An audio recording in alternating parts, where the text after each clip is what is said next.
So today, after that bell ringer, of course, the activity that we'll work on is to complete the voting and choices activity. Now, you have until May actually to do this, but the activity goes along with this unit.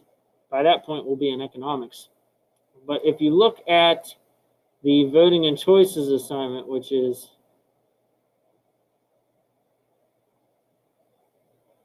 1, 2, 3, 4, 5, 6, 7, 7 from the top in the Government 6 module. If you would click on that, please.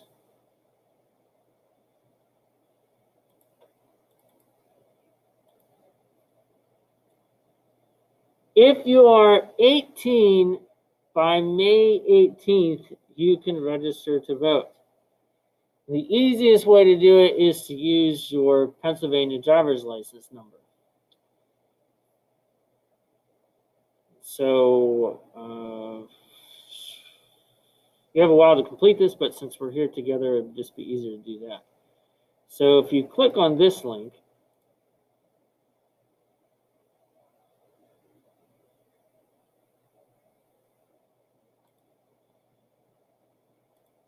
this just provides you with some of the information about it.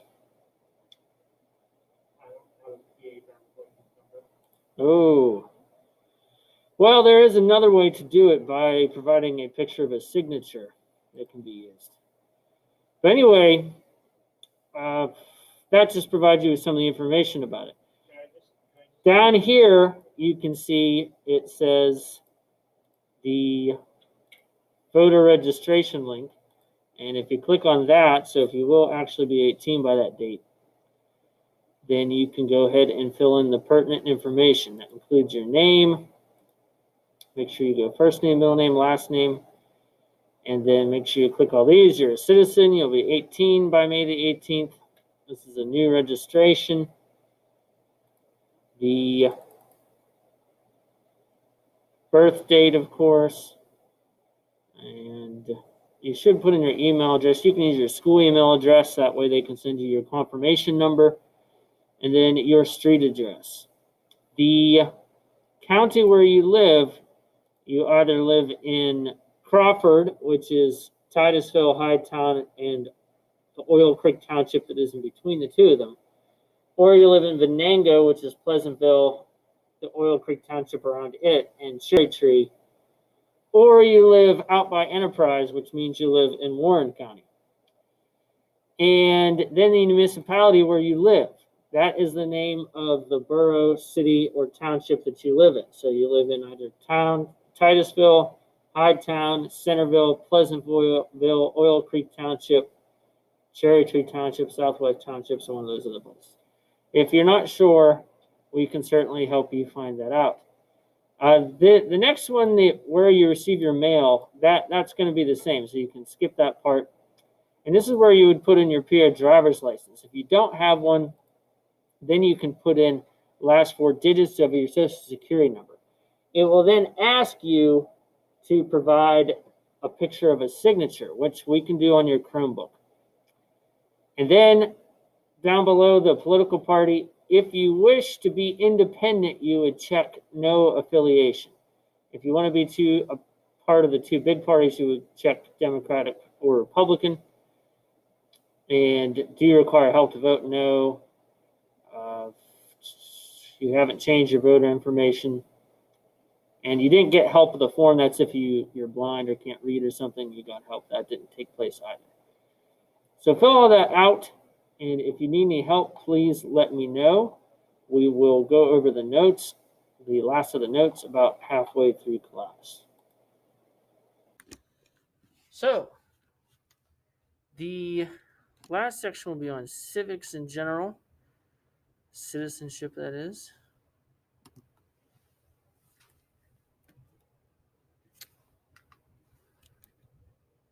And of course, civics is just the study of citizenship.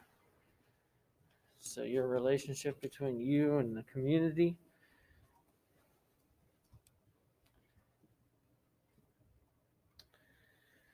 And citizenship is said to be a responsible, contributing member of society.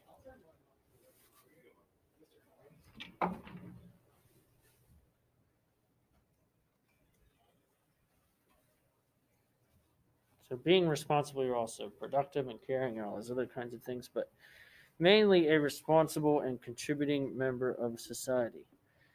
In the United States, there are two types of citizens. One would be natural born, people that are born within the territory of the country. Whether you're born in Alaska or Pennsylvania or in a place like Puerto Rico or Guam, for instance.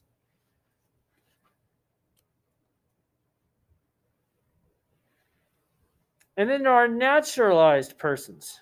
These are people that are made citizens, like Arnold Schwarzenegger.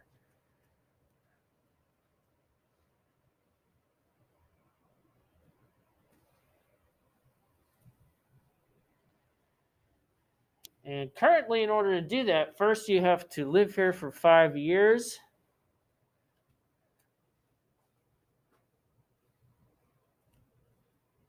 You have to have good character. In other words, you can't get in trouble for anything.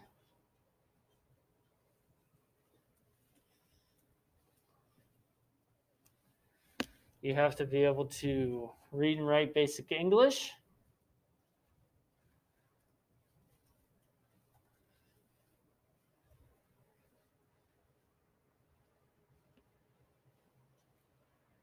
And you have to pass a civics test. You have to pass a civics test. I've heard it's like really difficult. I suppose for some people maybe.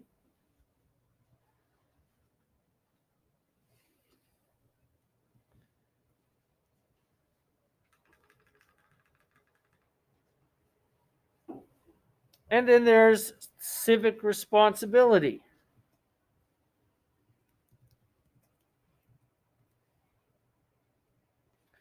There are some things that are mandatory.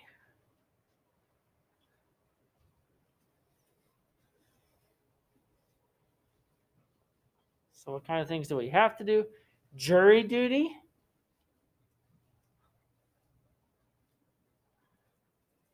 If you refuse, you keep trying to get out of it, you can be held in contempt of court. Also, selective service, signing up for the draft.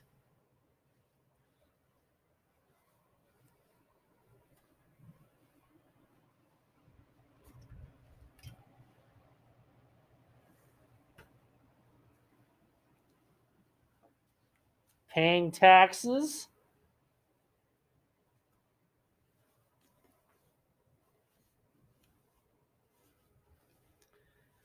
And the last one would be obeying the law.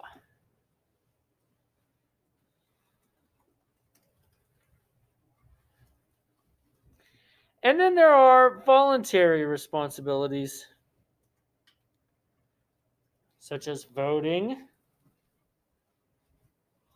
Some countries it's mandatory. Australia, you can be fined or go to jail for not voting, but here it's voluntary voting, getting an education.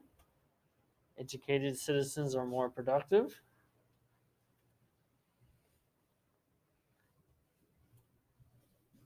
Also, working, making sure you're contributing to the economy.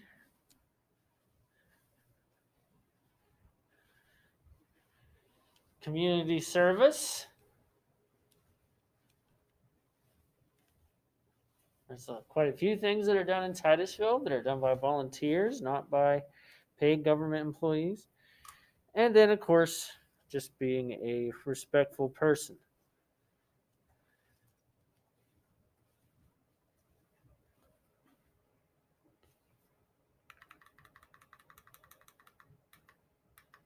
And, of course, making sure that you're knowledgeable of the news.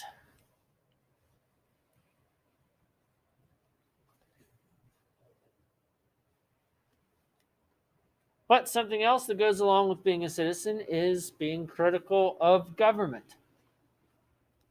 Remember, the main job of the government is to protect our rights. We need to be incredibly watchful that it's doing that. In fact, it says that in the Declaration of Independence that people should protest to make sure that their rights are being protected.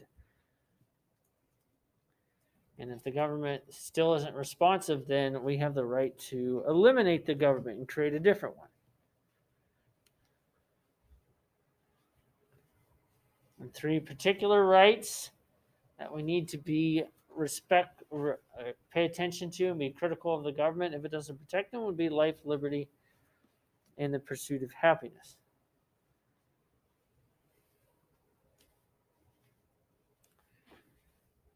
And being critical is so important that it was included in the first of the first 10 amendments. There is a variety of ways there for us to be critical: freedom of speech, press, assembly, and petition. Religion is also in the First Amendment, but those first 4 are specifically inclusive with criticizing the government. And even though the president really doesn't have much impact on our daily lives, local government does more often. Obviously, the president gets a lot of attention. And so Teddy Roosevelt once said that it is also the duty of every person to criticize the president. Coincidentally, he said this while he was not president.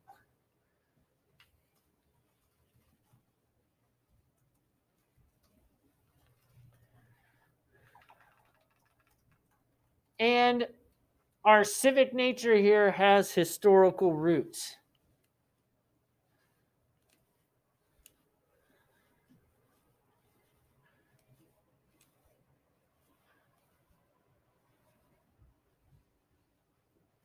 And so some examples of good citizens would include George Washington. George Washington could have easily become a king or dictator, but he decided to retire from politics.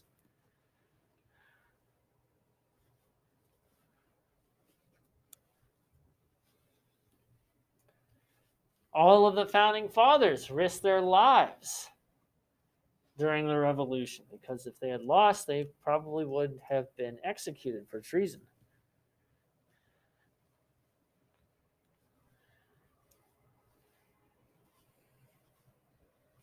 And of course, there's over 1 million people that serve in the armed forces, willing to be able to be sent into danger.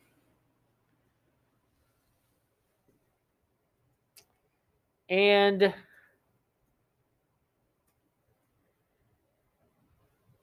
another example would be Martin Luther King Jr., who, even when there were laws that were oppressive, so they were going against the nature of what the Declaration of Independence said, instead of using violence, which, according to the Declaration of Independence, he would have had a right to do, he decided to use civil disobedience instead, peaceful protest against unjust laws.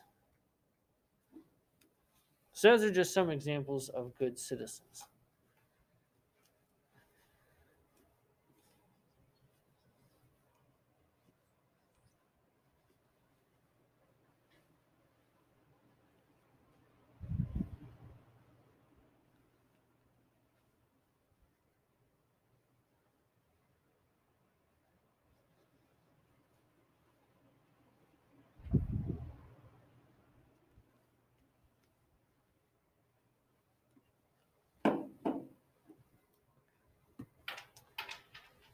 And then, of course, something that keeps us informed is the media, or forms of communication.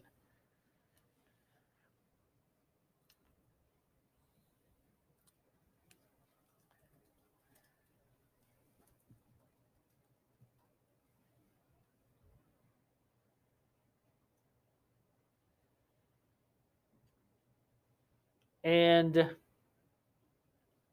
TV for a long time now has been the most popular form, but the internet and social media, if it hasn't already done this, it will overtake television.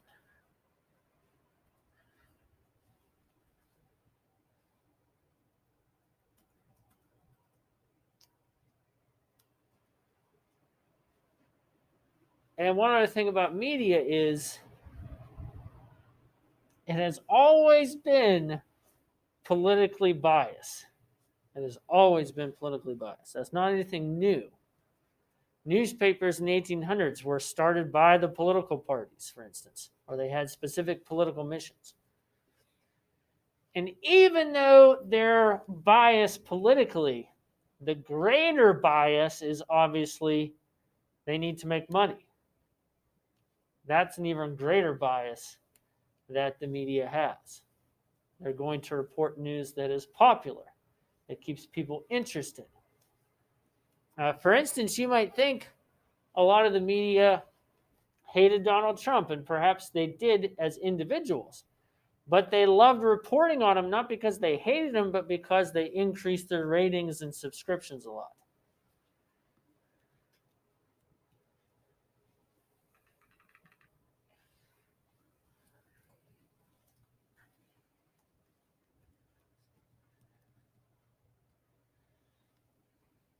And public opinion.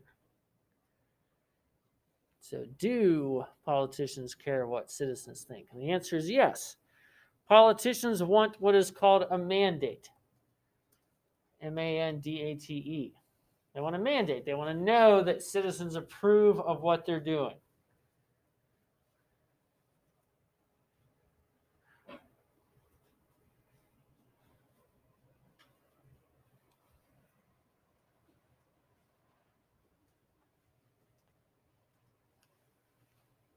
And how do they do this? They use polls. Polls use a small sample of people to try to predict what a broader universe.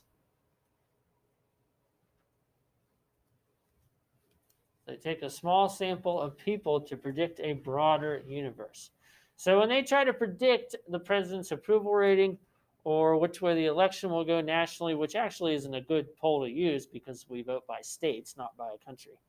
But anyway, they might only survey 3,000 people, and they actually kick out maybe 1,500 of them because they got to whittle it down so that way half are men and half are women, and 13% are black and 15% are Hispanic, and so on. So they got to match the population as best they can. And then they use that to try to predict exactly what the greater population wants. And you might say, well, they're often wrong. Actually, they're not. Most of the time, they're correct.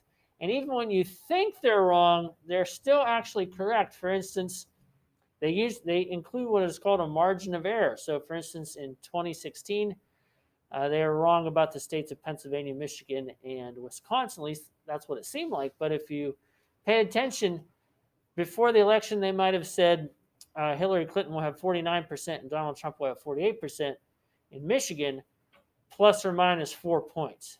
So they were saying ahead of time it could go 4 points either way. So technically they were correct, because when it's that close, it can be incredibly variable. But also representing the public are interest groups. Interest groups. Bless you. They focus on specific causes. And so people can belong to them, and these groups can then talk to politicians. Like the National Rifle Association is an example of an interest group. Or the Sierra Club, which is concerned about the environment. That's an interest group. And there's also interest groups that represent companies, too. They pay what are called lobbyists to then go talk to politicians to convince them to vote certain ways on laws. A lot of people don't like lobbyists, but actually the lobbyists often work for us. If you're a dues-paying member of the NRA, then you, in fact, are helping to pay lobbyists. So sometimes people don't realize one of the things they hate, they might actually participate in. And then people can also contribute to what are called political action committees. Political action committees. These are organizations that can produce propaganda, TV commercials, internet ads, mailings, to try to convince people to support certain laws or certain candidates. these can be controversial as well because some types of these you can donate huge sums of money to, and some people think that's unfair to the working class. And the last thing I'll mention is slowly over time, of course, more and more people, citizens, have been allowed to participate through the Voting Rights Amendments.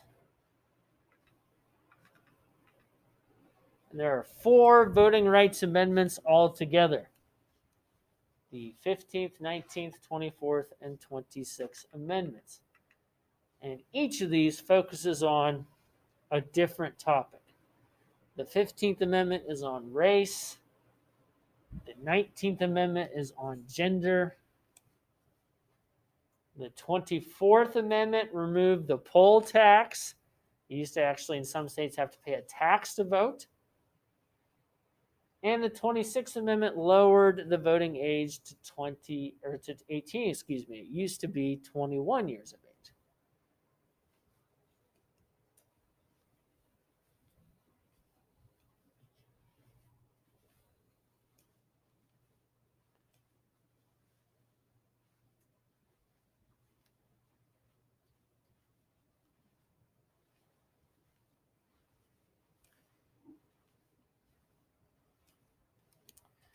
So this has expanded the role of voting in the United States. But there's obviously still some controversy involved in voting. The United States is one of the only countries out of the advanced world where we have to register to vote. In the rest of the world, the government registers you to vote. The government is responsible for doing that. But this is one of the few countries where it's the opposite way. So that's one of the controversial things. In Congress right now, there's legislation that would expand the ability for people to be able to register to vote. But some people, of course, say that that does increase the chance of fraud. But that isn't really true because other countries where they do register everyone to vote, there isn't widespread fraud or anything like that. So that is all there is about unit number 6.